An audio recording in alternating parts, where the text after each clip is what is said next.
morning, everybody. So today we will speak in English. Surprise. Once upon a time we had service in English once a month. We don't do that anymore, but I just felt inspired to speak English today. Some of you will be happy. Everybody will be happy.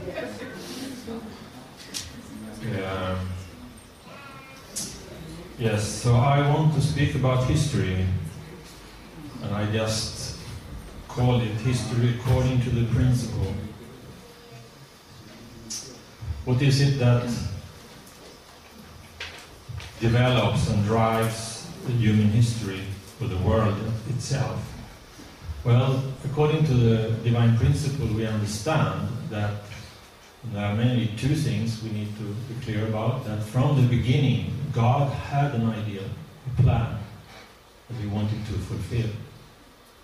And that has never changed. So the goal of history is always to fulfill that ideal. The second is that because of the fall, the human history has always been a battle between good and evil. And the battleground has always been man's heart, the human heart.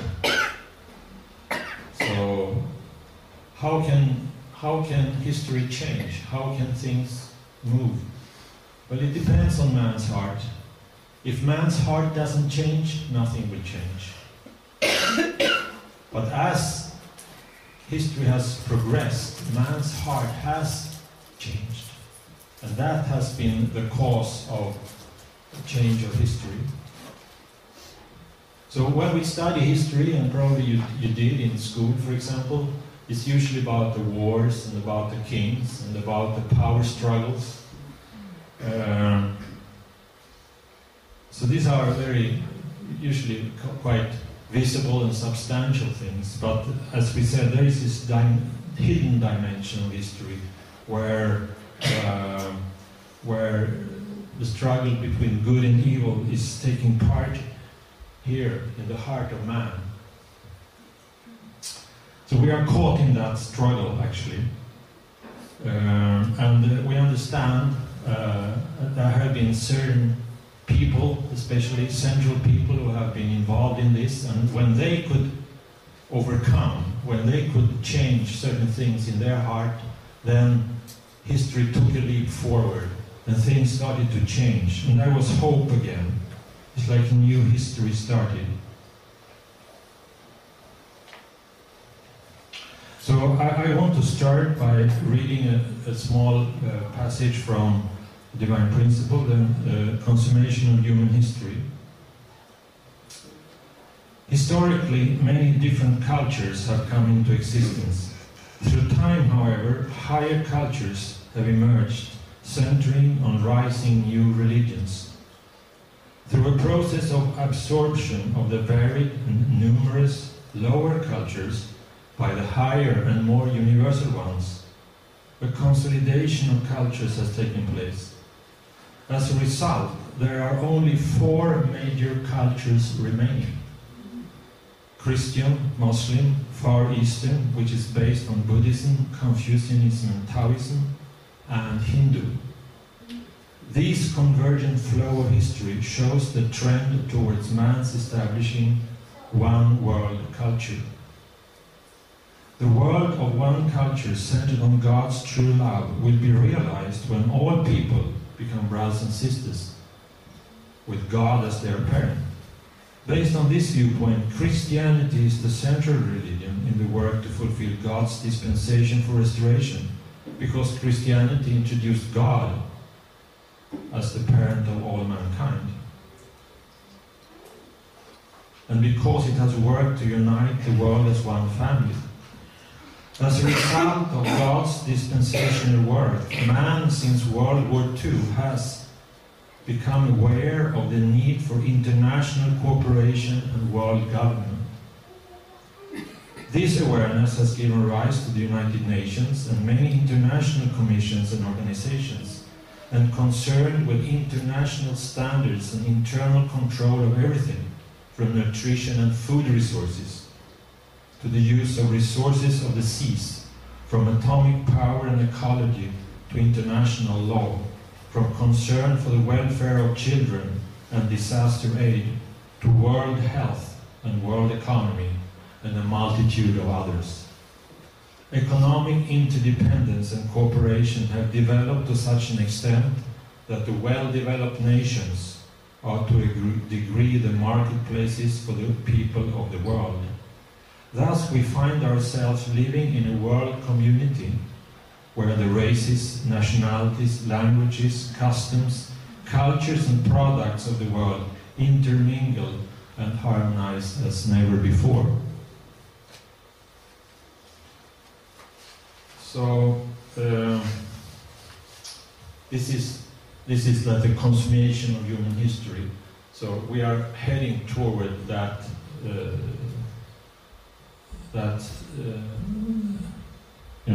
goal, as we said. The goal is to have one world culture of heart.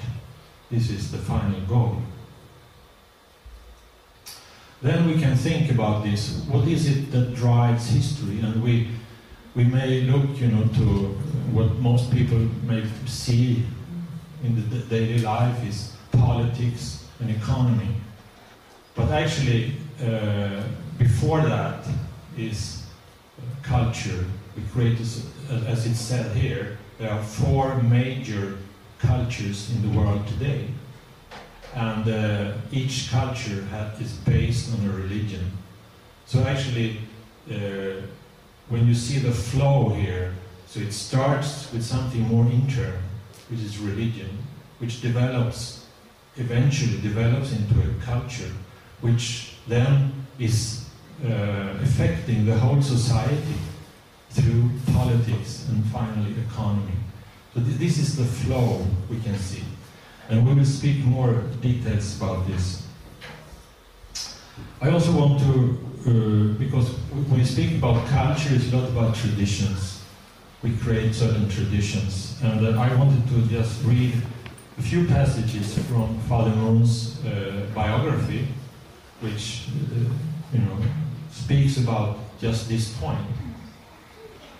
So he writes like this: there are 2 things we must leave to our descendants when we die. One is tradition, and the other is education. I repeat, one is tradition, and the other is education. The people without tradition will fail. Tradition is the soul that allows the people to continue. The people without the soul cannot survive. The second most important thing is education. The people will also fail if it does not educate its descendants. Education gives us the power to live with knowledge and objectives. Through education, people acquire wisdom for living.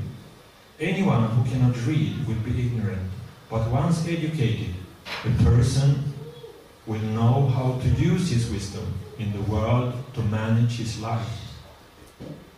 When tradition and new knowledge are appropriately integrated in our lives, they give birth to an original culture.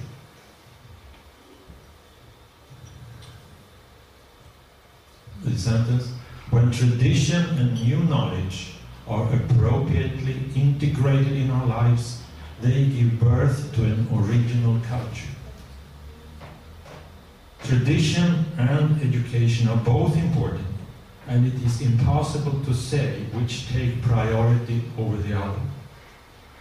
The wisdom to integrate the 2 also comes to us through education.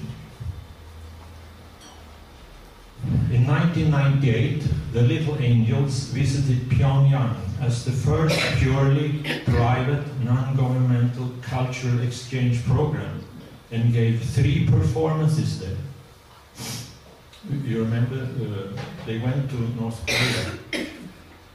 They danced the cute little groom dance and the colorful fan dance. The eyes of the North Koreans watching the performance were filled with tears. The image of a woman sobbing uncontrollably, was captured in the lens of a newspaper photographer. Jong Sung Kim, chairman of North Korea's Asia-Pacific Peace Commission, praised the Little Angels after their performance, saying, they have opened a narrow path through the dark forest. That was exactly what the Little Angels had done. They demonstrated for the first time that Koreans from north and south, who had turned their backs on each other for such a long time, were capable of coming together in one place and watching each other's performances. People often think that politics move the world, but that is not the case.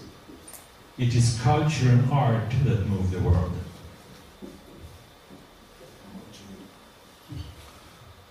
People often think that politics move the world, but that is not the case. It is culture and art that move the world. It is emotion, not reason, that strikes people in the innermost part of their hearts. When hearts change and are able to receive new things, ideologies and social regimes change as a result. The Little Angels did more than just advertise our traditional culture to the world. They created narrow paths between worlds completely different from each other. So again, we come to this point of culture and tradition. And politics, Father says, it's not politics that move the world or move history. It is culture and art. And you know, Korea has been divided for a long time, 65 years or something like that. And what could politics achieve in this time? Not much, in reality, you know, to make them come closer. Or military power or economy. No. They could meet through culture. This is an example of this situation. And the possibility to start to change something. So, also, Father said here, when tradition and new knowledge are appropriately integrated in our lives, they give birth to an original culture. So, we can think about this. Tradition. What is tradition? You know, there are things that each culture have their own traditions. You know? Maybe one very universal tradition is marriage, for example. Wedding. We also have that, but we have added something to that with the blessing. Yeah? So I would say that that's a good example of this, that tradition, which is you know, the wedding, but actually when you add something, new knowledge, new understanding, then it gives birth to an original culture. That's something new. And we need both. We need tradition and we need new knowledge, yeah, to develop. So we have I think we have how do you say, the need. We have a need to recognize, you know, to feel that we feel comfortable and recognize certain things. That's why we repeat certain things. We have, each culture, I think, have their own traditions which are very strong, and you will not easily change them. Today, for example, in Sweden, on the 3rd Sunday of March, you have this sports festival with bandy. For those who are not Swedish, you know, this is the final of the bandy has been going on for 107 years. Today is the 107th final played here in Stockholm, and they expect like something like 40,000 people to watch that game. Yeah? Of course, this is something very Swedish, definitely.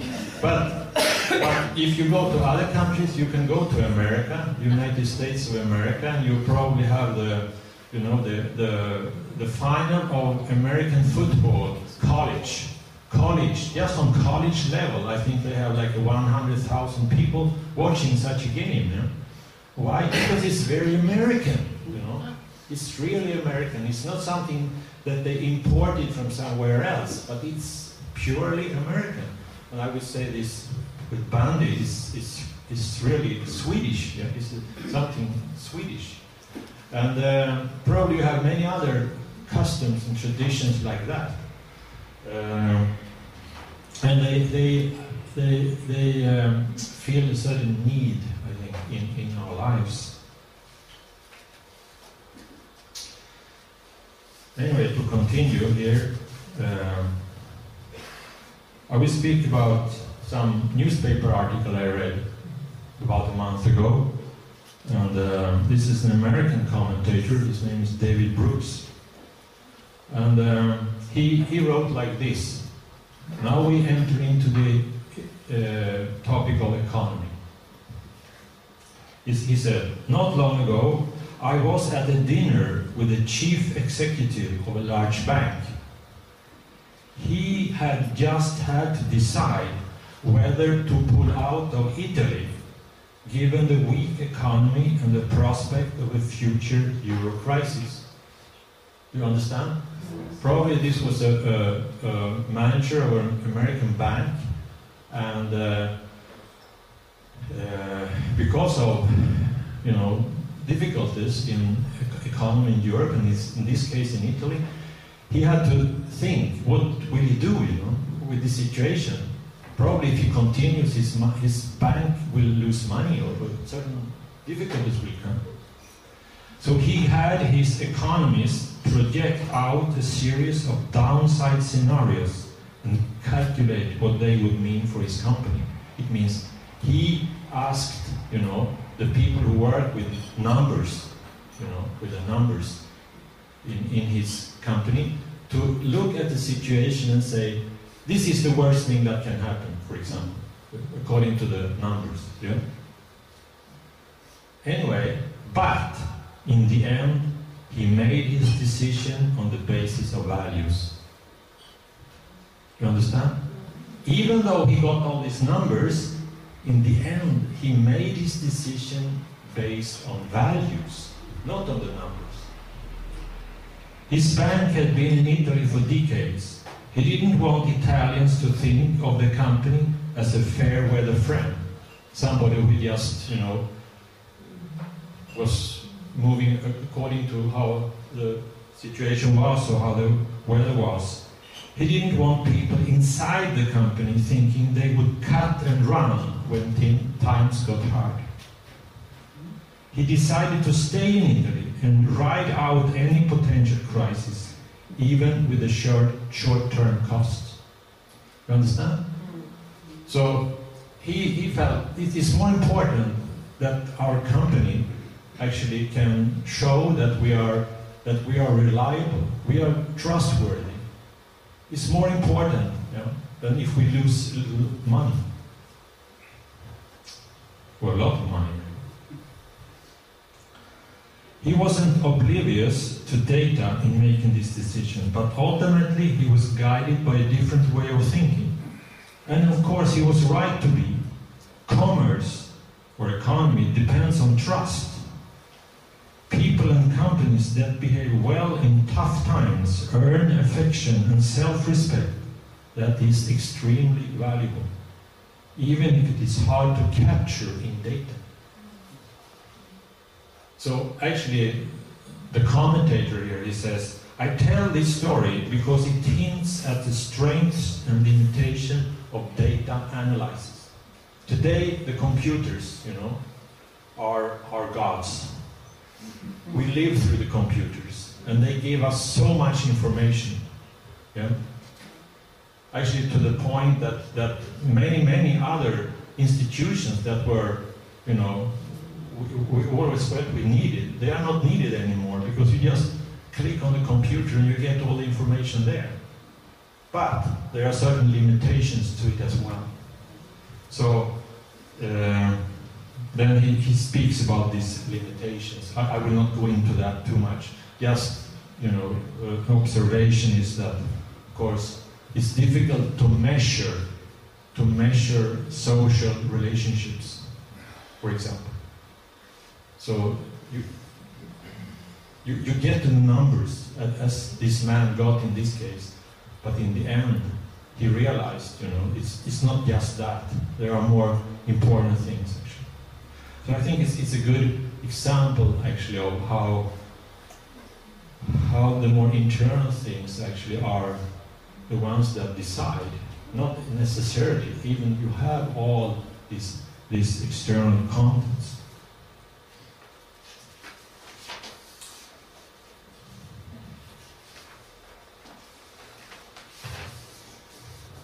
Then I want to speak a little bit about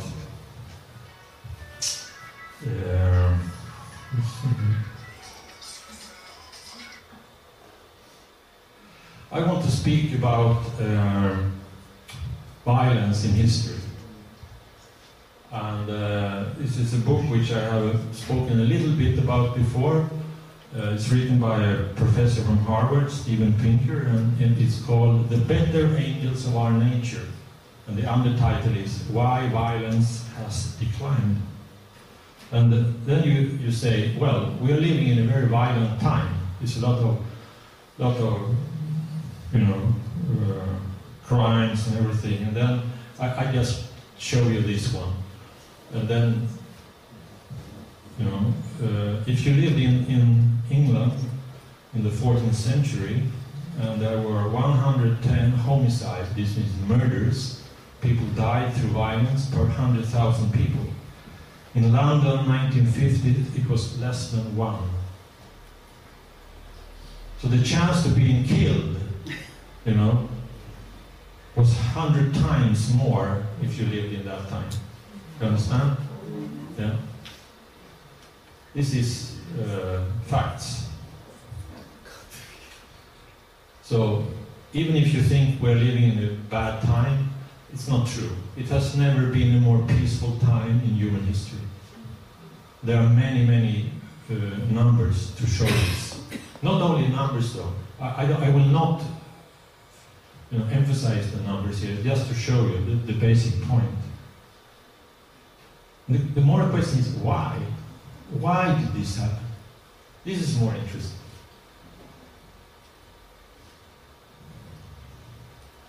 And in this book, this man, he claims there are three major reasons that violence went down, starting from you could really see the difference about 300 years ago. Then it started really to go down gradually. So one is that the governments, the nation states appeared. Before it was like so scattered everything. And I think here you can see how the civilizing process in Europe developed. Around year 1400 you have 5,000 political units. Can you understand? 5,000 small tribes, and so it was so unsafe everything. Nobody could really protect you. Then in 1650, after the 30 Years' War, you had about 500, still a lot, yeah. Then after the Napoleon Wars in the beginning of 1800s, 200, and then it went down, and today we have, say 30 plus nations actually. And this is one reason actually that with this you created a much more safe environment. This is one reason. Another reason was economy. So this was based on interdependence. You started to realize actually that everybody could gain something on making business. Before it was not like that. So when you realize that it was no idea to kill the other person anymore, you needed him. It was good to cooperate actually. You realized then there was no need to kill your enemy anymore. That was one reason. But the third, and most important thing here is what has been a culture of honor. You know what culture? Hederskultur. You know what it is? It is like when you defend your honor in ära och heder. You have to defend it. It means you have to kill the other person. You have to take revenge. That's what happened usually. That's why so many people die, probably. It's one reason. Yeah? So this culture of honor changed through the centuries. Something changed in the heart of man, actually, to a culture of dignity, which is culture of dignity. It's like the värdighetskultur. A readiness to control one's emotions, not to take revenge, no, to think more in the long term, you know, self-control. Father spoke many times, he said, before you control the universe, you have to control yourself. You heard that? Yes. Yeah. You have to control yourself. So this is what happened. You know, we said the battle in history is the battle in man's heart. That man's heart can change. This is what happened. This man who studied this in details, he came up with this conclusion. This is what happened. The civilizing process actually involved man's heart. But it changed. Being ready just to, you know, strike back, to take revenge immediately. No. Now you started to control yourself. Think in more long-term perspectives. So this is what happened. It started in the upper classes and went down to lower classes. And this self-control, we say, is a key element. So all this happened. All this change happened actually. It took like 300, 400, 500 years before you could really start to see a change. And the violence went down. Then, however, when you come to our time, in the 1960s, suddenly, something happened. And the violence started to increase again. Nobody understood why, exactly, in the beginning.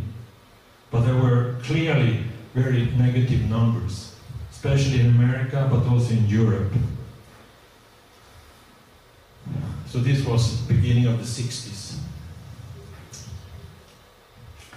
And for America, it was like more than double, for example, the rate, homicide rate. People were killed, actually. It more than doubled from 1960 to 1980.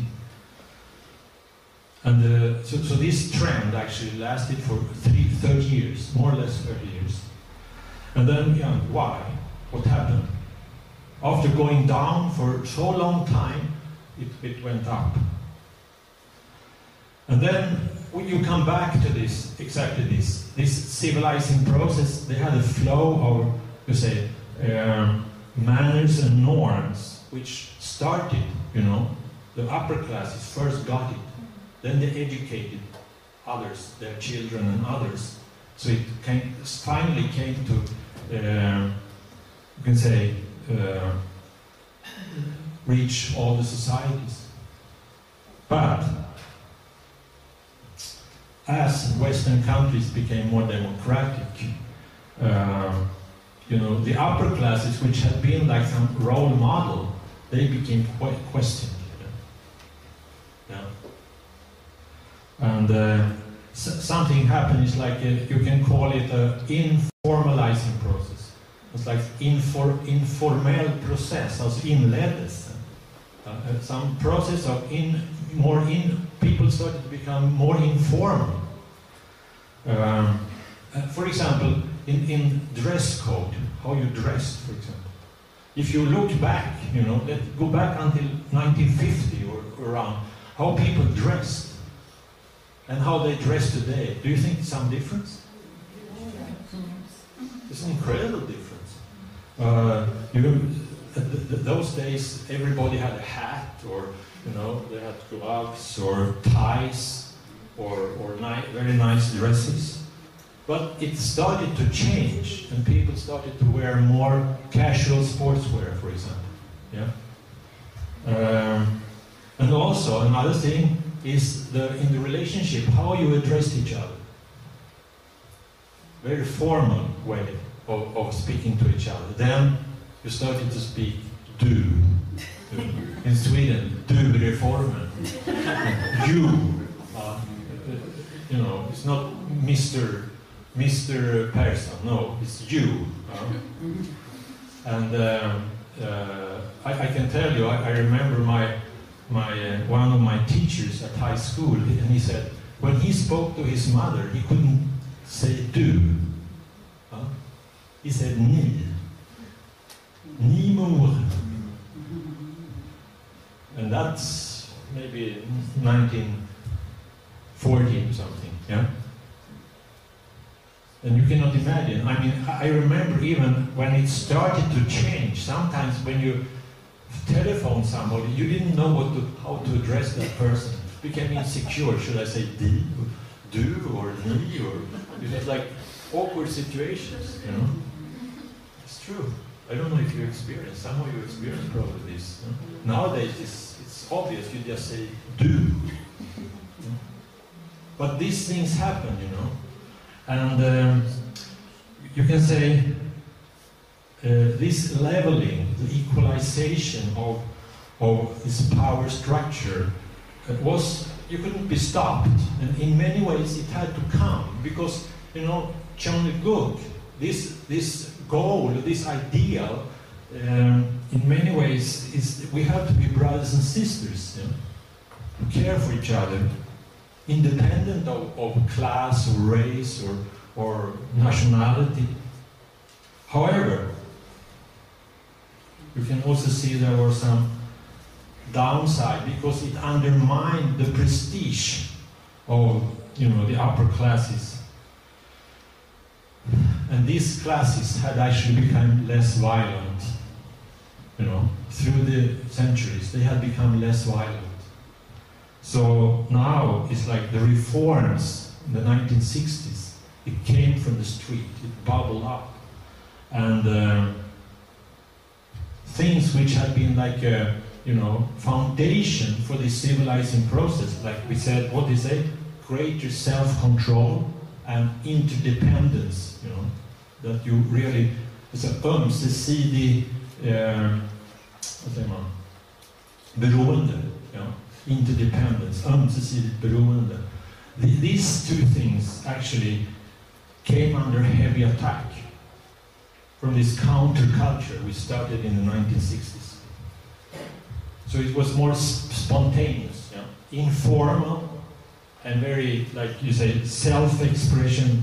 It's like you started to question the norms which had been there. So it was something like this. If it feels good, just do it. This kind of, do it till you are satisfied, whatever it is. Or you can say, in this sense, the body was elevated over the mind. Keith Richards, you know Keith Richards? Yes.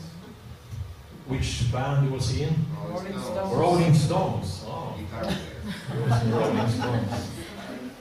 He said, rock and roll is music from the neck downwards. From the belt downwards. From the belt. Maybe. Anyway, again, it's like, take away the spirit, the body. The body is the center. You don't need to wait. You don't need to control yourself. Just do it. This kind of thing. Also, adolescence, young people were elevated over adulthood. Somebody said, don't trust anyone over 30. Good advice.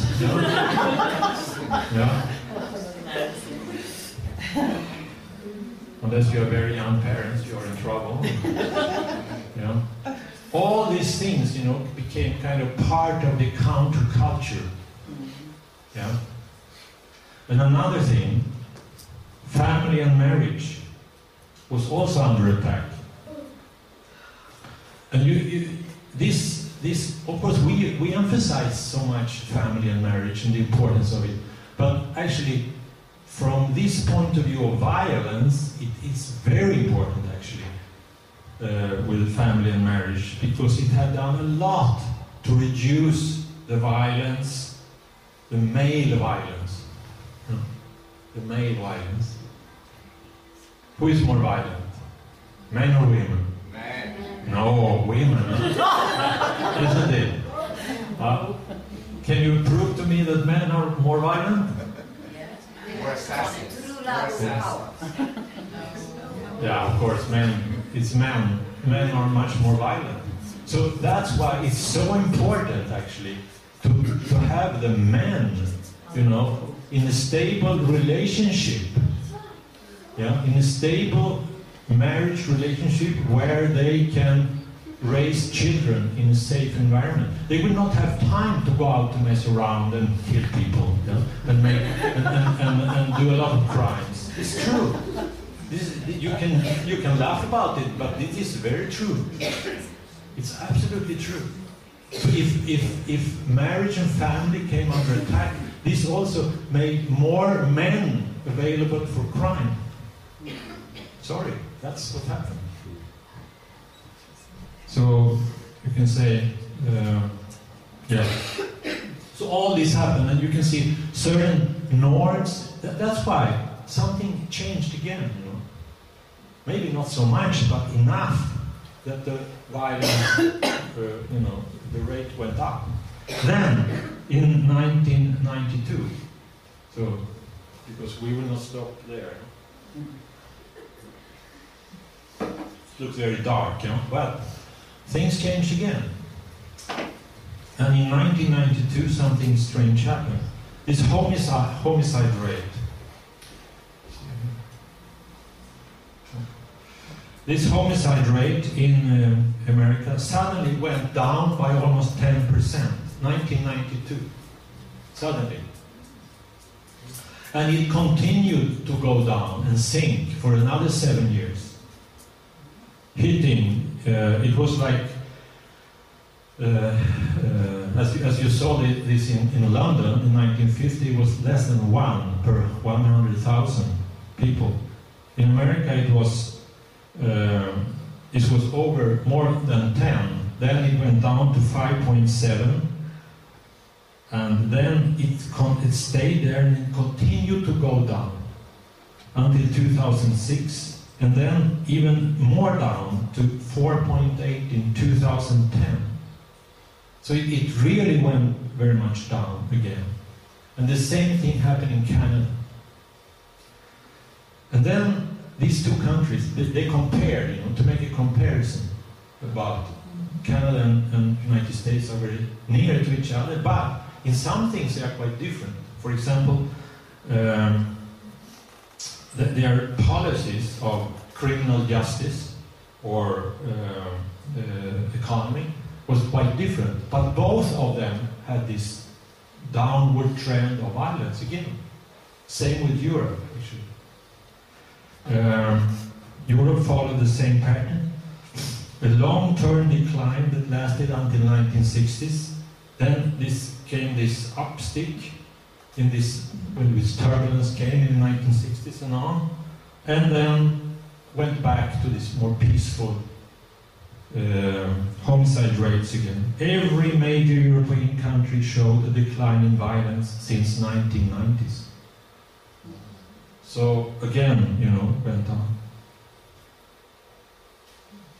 And nobody had expected this. The expert, nobody could predict this. And how can we explain this? How people are trying to explain what happened, why it happened. And this, the author of this book, he had two. He said there are many people try to explain, but he said he feels two things. The state became bigger, smarter, and more effective. And in that sense, he means they actually did certain things, and especially with their criminal justice. They put men in prison for a longer time. And it's very, you know, substantial way of getting the most violent people away from the streets. Yeah. So they were more, you know, that was in America though. That was not so in Europe and Canada. Okay? But in America, that's one. But, he said, the second point, this civilizing process, which had, you know, which the counterculture tried to turn upside down, it was restored and started to move forward again. So we can even call it like a re-civilization. It means again, somehow, we got tired of this, you know, robbers and killings and this without any, we say, self-discipline. We got tired of it. And yeah, so then this change, again, a change of norms. The heart of man, again. So this was what really helped to explain this change, because actually the policies, as we said, in America, in Canada, and Europe were different, but all these places showed a decline in violence. So it had something to do more with the norms than with the external things which the policymakers made. So that's why even those who really were very going into just the statistics, they had to give up and say, yes, the explanation must lie in the cultural and psychological changes, some moral changes. And sometimes they are difficult to quantify, difficult to say exactly how much it influenced, but that's really a fact. So we can again see actually how history moves. It's according to how man's heart change, really. So we can say that's why we are living in the most peaceful time in human history. And it's because there is hope in that sense, that man can change. We can change. We can make a difference. And this is the only hope. People say, why doesn't God intervene? Well, God is depending on man. So that's why this is the only way, is us. We are speaking about Chandragupta, we're speaking about this era, which is very hopeful, but it's really us. It's about us and our hearts. So this is history. And I will just want to finish, because it's getting too long probably. You're losing the concentration, but to finalize, Chandragupta era, just a few things which are really connected with all this. Yes, we need self-control. As Father said, before you control the universe, you have to control yourself. It's like the first blessing, yeah? It's up to me. It's my life. Then interdependency has to do with the relationship with others, really. That we are dependent on others. We are brothers and sisters. We will win if we can, you know, everybody can win. It's a win-win situation when we can connect and help each other and support each other as individuals, as families, as societies, as the world, actually. We will not create a peaceful world just by creating a good Sweden. It's not enough. And also I would like to say something about freedom. Freedom, I think we are coming into an era where we can become more ourselves, you know, to become people who are free, actually, really free. It means I don't have to do what everybody else does, you know. I can be free to do, to a certain extent at least, what I want to do.